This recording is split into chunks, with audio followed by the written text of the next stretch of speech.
আসসালামু আলাইকুম। অভিযান নিউজ টিভিতে সবাইকে শুভেচ্ছা জানাচ্ছি। সঙ্গে আছি আমি মেহজাবিন খানম। শুরুতেই জানিয়ে দিচ্ছি সংবাদ শিরোনাম। সাল্লায় মহাসড়কের জায়গা দখলমুক্ত করতে প্রশাসনের উচ্ছেদ অভিযান।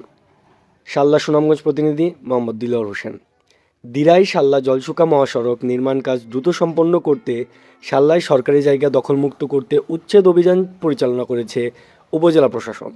গত বৃহস্পতিবার 6 আগস্ট দুপুরে জেলা প্রশাসকের নির্দেশনায় সহকারী কমিশনার রবিউর রায়হানের নেতৃত্বে এই অভিযান পরিচালিত হয়। এই সময় সড়ক ও জনপথ সৌজ বিভাগের কর্মকর্তাদের পাশাপাশি সাল্লা থানা পুলিশদের একটি দল উপস্থিত ছিল।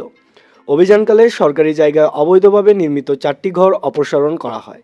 এর আগে অবৈধ দখলদারদের নোটিশ দেওয়া হলে কয়েকটি পরিবার স্বেচ্ছায় তাদের স্থাপনা ও মালামাল সরিয়ে নেয়।